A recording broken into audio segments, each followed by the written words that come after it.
everyone, I'm Paul and this is part 8 of my timber frame project. And basically today I'm going to be doing board and batten. I've got a whole supply of boards here, supply of battens over here. I've got more boards over here. And I don't know if you can see on the far side over there, I got more boards. I got some over there and I got a stack over there. So hopefully I've cut enough wood to at least facilitate the 3 sides, or the 2 sides in the back. I'm not sure whether I'm going to do the upper part today or not, but we'll definitely get the sides in the back done up to the main beam here on the top. Alright guys, just over here on the one side, and I'm going to show you basically how I'm going to get started. What I've done is I've installed the first board here, and the main thing is that I have a level, and that the level is indicating that this board is plumb. It's very important to get started on the right foot. This is going to transpire all the way across whatever factors of whether you've got it too much to the left or too much to the right, or you have it perpendicular. So after I get the board, the next thing that I do is I'll have a next board will go up. You can see here I've put in my nails on each one, and I'll show you how I do that here in a second. So the next board will go here, and then I have spacers that I'm going to use, and I've got a bunch of spacers. They are 3/8 of an inch, so I'll put the spacers in and then I just tack the board. The boards are only going to get tacked on the one side, and then once the board's in, I'm going to run all the boards all the way down, and then all the batten will come. This is a piece of batten here that I'll put in after, and it will cover over top. Hopefully I've got my nails enough to the edge that the batten's going to hide those nails. You are going to see the nails that go into the batten. I do want to see them, so I'm not using finishing nails. You're going to see the heads on the nails. So with regards to getting the boards with the nails, so what I do is show you here. I've got my board lined up. When I go to take the next board, before I take it, I tap in all my nails at the same location. So it just kind of gives me a guide, and it's a lot easier to do. So anyways guys, let's get this started. I'll get this board up.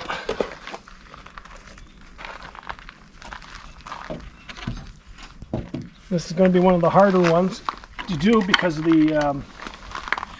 when I do the next board, I can just put my spacer like this and let it sit on each one of the cross pieces here, the girts. But for the first one here, I've got to just put my spacers in here for when I need them. For this one here, I've got to do 2 things. I've got to lift my board up so it's not on the concrete, and the second thing is make sure the spacing is correct. So a little bit more of a challenge on the first one, but it's not a real big deal. So I'm just going to put the spacer as high as I can up here. Put the first one there, and I'm going to put the second one down here. Oh, that's the funny thing about putting spacers when you're doing things by yourself. Expect things to fall on your head a little bit. So I've got that setting nicely. I can tap this nail in.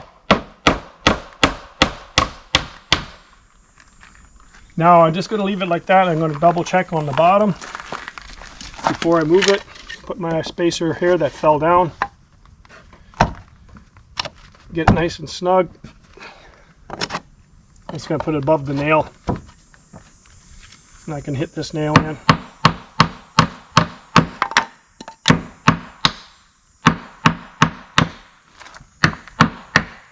Oh, I got a stubborn nail.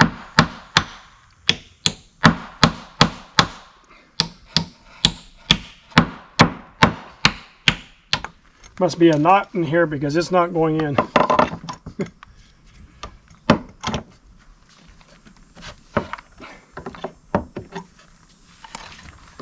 check my spacer.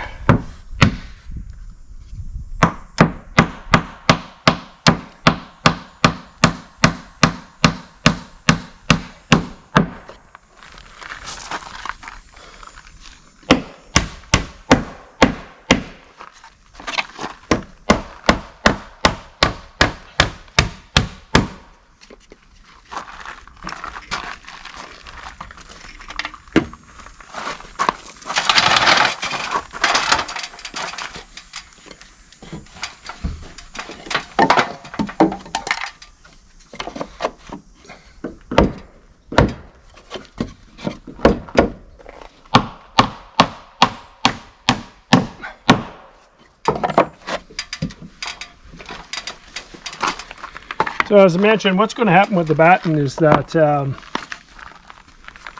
going to put my batten here. I'm going to make a mark. The battens are 2 inches wide. And what I'm going to do is I'm going to make a 1 inch mark here and a 1 inch mark on here, and I'll just put the batten in there. And then what I'll do is I'll hit a nail straight through the center, and it'll go through that crack that I have there. So anyways, that's happening later.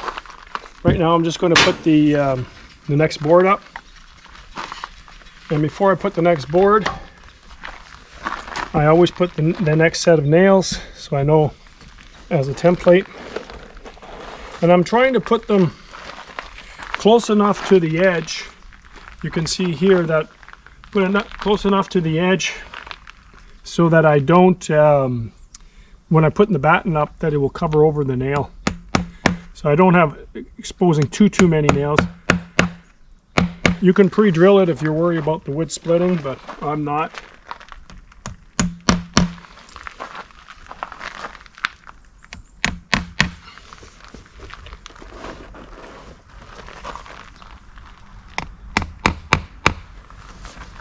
So there we go. Take the next board.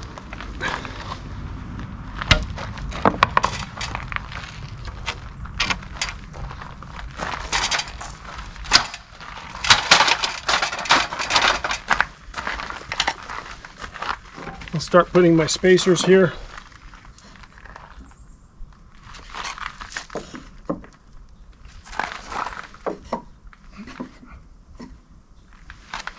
You can use whatever size spacing that you want. Like I mentioned, I'm using 3/8. The other thing that you can notice on the top there, I ran that board, the 2x2. It's my stop, so I don't actually have to get up there and kind of line it up. So I ran the 2x2 right across, and it's a temporary thing. Once I'm finished using it here, I'll take it out and I'll put it on the other side. The other thing too is when I do the top, I just bring it down. I'm going to run another board in there. I'll have a little gap between the two sets of boards going up, and then I'll run a nice board, a facing board over top of that crack. Okay, so I was going to put the next one up.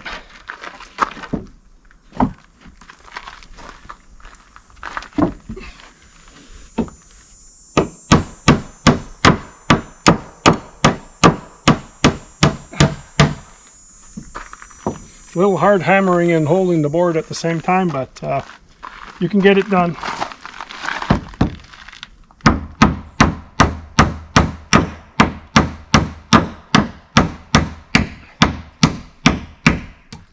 Oh, I hit the door, it's bad.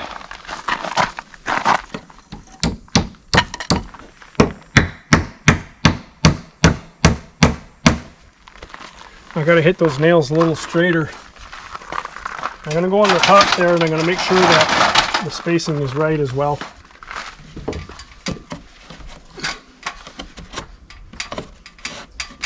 Yeah.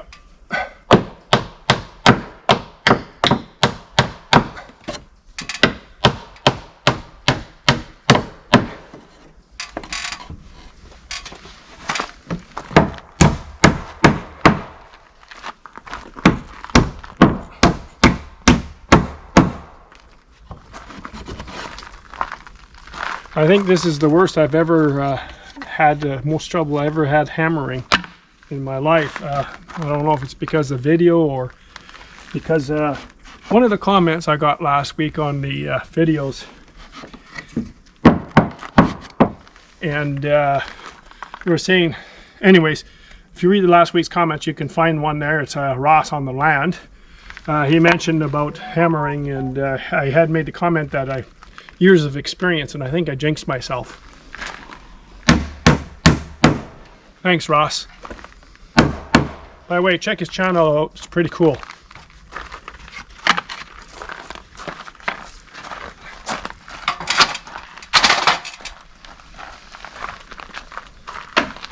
Okay, guys, so it's just basically it's the same process. I'm going to go down, run my nails, and then I'm going to run all the boards all the way down, and then do the batten. All right, guys, basically all the boards are up. The next step is to put the batten. We're going to get some lousy weather or bad weather coming in, so not going to be able to get the batten up for this video. I'll do that on the next video. We've only done the boards here on the lower half. You can see the upper half still has to get done. It's a two-step process here. We're going to have a board running across here to separate the top and the bottom. The battens are going to go on like this here, as you can see, like that. The nails that I'm using for the battens are 3.5 inch. The nails that I use for the boards are 2.5 inch. So you can see here on the one side, what I'll do is I'll show you the back side, and then we'll show the far side, and then we'll go inside the shed and you'll see how it looks. So let's just walk this way, guys. You see the back here, the boards are quite a bit taller. And here on the other side, you can see multicolored boards in here as well, so it'll look pretty nice once it's all finished up. And then here on the inside, you can see what it looks like. It's starting to close up pretty nice. Again, we've got to finish up the top of it. I don't even know if we'll be able to get that done today because the weather is not very good, so hoping to. So anyways, guys, hope you enjoyed this video, and that you come back next week to see with the batten. It'll be a short video. It'll be the batten, and I don't know if anything else I'll have done by then. So anyways, guys, if you enjoyed the video, please give it a thumbs up. If you haven't subscribed to my channel, you can do so by hitting that subscription button below. Once again, thanks for watching, and we'll see you next time on Gelling Outdoors.